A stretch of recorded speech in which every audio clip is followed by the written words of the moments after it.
Let's talk. You don't know what we're saying, what we're talking about with Landon. All right, because all I know is that Landon didn't sound like this.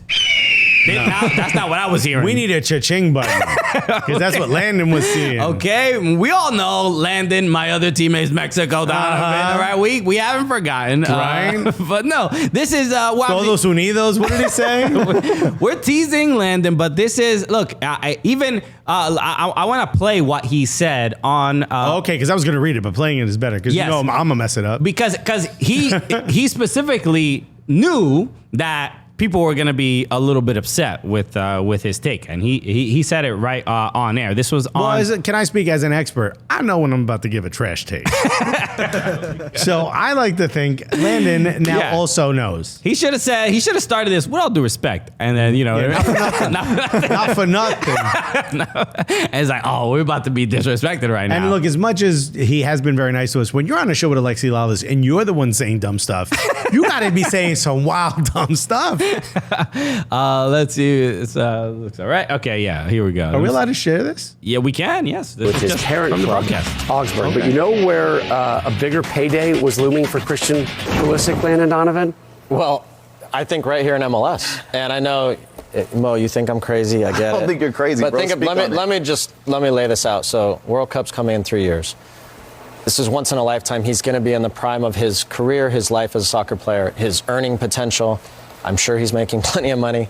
But the ability to come to MLS, kind of like Messi did, I'm not so sure that wasn't a big reason for Messi, the World Cup coming here. And I think it would have been a great move, not just because it's my former team that I love, but the Galaxy to go out and get Christian and bring him here and pay whatever you have to pay him.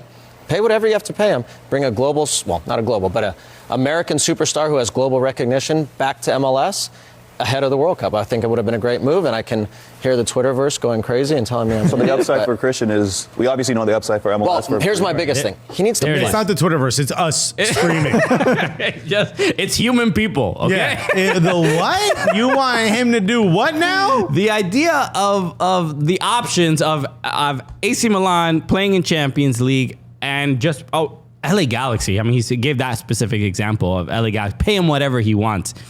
How much are they paying? Nobody. I'm sure USMNT fans would not be happy with a move like that. No. Christian Pulisic wouldn't be happy with a move like that. His dad, his mom, his agent. So the person who would have went behind him on the bench, that's right, is also upset. He's like, damn, man, he picked MLS. PA Classics, the academy that he came through when he was 7. Hershey, the organization, the brand, would be very upset. This was Joe LaPuma, who recently did a sneaker shopping with him, would be disappointed. So, look, I think I'm going to take. What are the positives of him coming back? Are there any? So the rest of the clip is essentially he's everyone pointing at him and laughing. Right? Is that what it is? Because it should be. Everyone him basically saying that. At AC Milan, I don't think he's gonna. What if he doesn't play? That's his argument. What if he doesn't play? What if the same thing happens that happened at Chelsea, and we go into World Cup with a Christian Pulisic that is not in form and not playing very much, and in the same kind of drama that he was at Chelsea. So you think he in 3 years this guy's not gonna play? That's his argument, and the argument he's making is like, if you come to MLS, you're starting every single game. That you will be put on a pedestal, you will be favored, and you are guaranteed to play. So why not come to MLS? And so you're getting a peek into Landon Donovan's mentality, right? Which is, hey, why go try? Yeah, we had this. Remember with Jordan Morris, right? Yeah. We had this whole thing, and Jordan Morris wasn't happy that we said the things that we said. He did tell us. He did tell us personally, in more ways than one. But also, I think that's a great example of, yes, you will get more playing time, but without, and you saw, not Kellen Acosta, who Reggie Cannon recently said that he thinks Jesus Ferreira should test himself at it is a higher level in Europe. Yeah. And I think it's hard to argue that. I think you kind of want to test yourself. I think Christian Pulisic is talented enough to be starting at AC Milan. Yes. And that's not a rub on AC Milan in any way, shape, or form. I think he's talented enough to be starting at Chelsea. He wasn't getting the opportunities. He was injured a lot. Mm-hmm. There were moments where, his off-the-field antics got in the way of his on-the-field. Also, multiple managers at Chelsea. Wasn't an easy situation. I don't want to make excuses for him. But under no circumstances do you take a guy who's 24 years old and should be the leader of your men's national team and have him go to MLS. No disrespect to MLS. We love MLS. But very clearly, if MLS probably was upset about this. They're like, bro, we're trying to be a selling league, not a buying league. Right. Well, the interview with Reggie Cannon was great on Futbol Americas. You should check that out because it was very candid. And the example that he gave about Jesus Ferreira was that as far as the quality in other leagues, or even comparing the Portuguese league to MLS, he was like, there's no comparison when it comes to a game, a last day of the season, your team can get relegated. That kind of pressure essentially changes you and makes you just like obviously a tougher athlete. And that's the argument I would make here. Going into AC Milan for Christian Pulisic and going into arguably probably a more challenging, maybe even toxic environment as far as like with the fan base, the demands are going to be incredibly high. You have meetings with the fans, right? When they're upset. And I know LA did the same thing, but we can all agree it's not the same. It's not the same at all. MLS fan bases will clap for you when you lose because they're like, "Hey, thank you." Sure.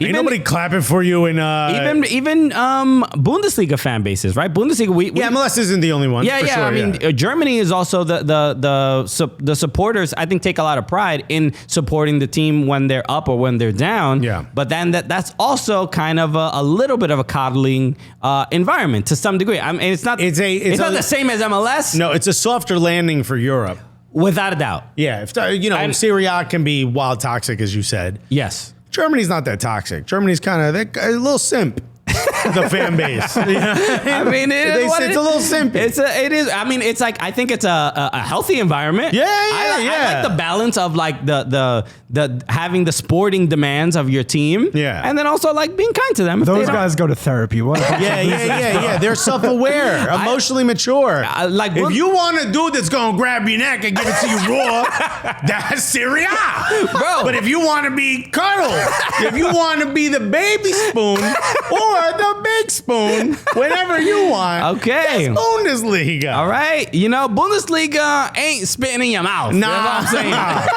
saying. Which, if you recall, that's how the queen if you recall from our show, if you get the reference, let us know right now in the comments. So that is what it is. So that's why I would say you go to Serie A for a good dicking down.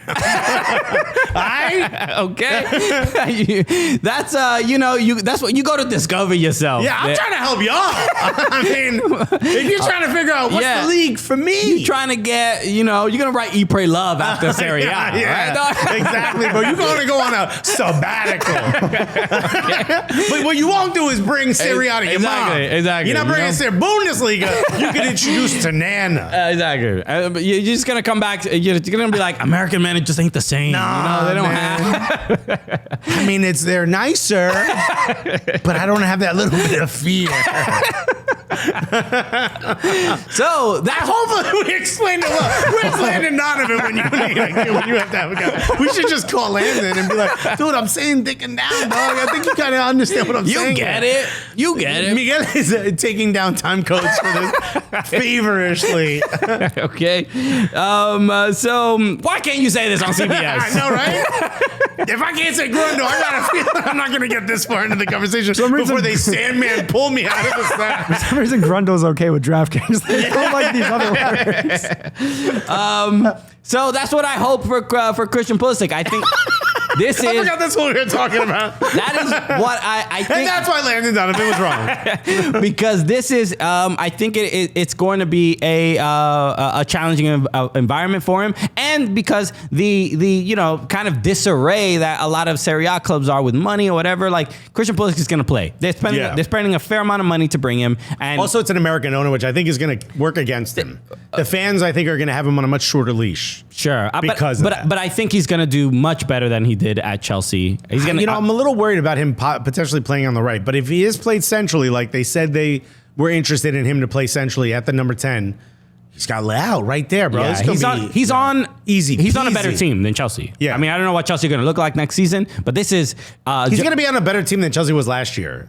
Without doubt, absolutely, yeah. So I'm excited for it. I think it's a good move. I don't really understand this take from Landon Donovan. I mean, I think Look, I'll say this. I can understand the pressure of doing multiple hours of TV a day, needing to come up with something interesting to say in a segment. Okay. And I'm hoping that's all that was. It was just him being like, you know what? I'll just say he should come back to MLS. Because if you look at Mo Adu immediately started laughing as the topic was brought up because he was like, you about to say that wild shit he was saying in the production meeting? Oh, I thought you were kidding. Damn, bro. I thought he was joking, bro. We were just giggling in the production room. Don't you remember how we were all pointing at you and laughing? You're going to say this on air?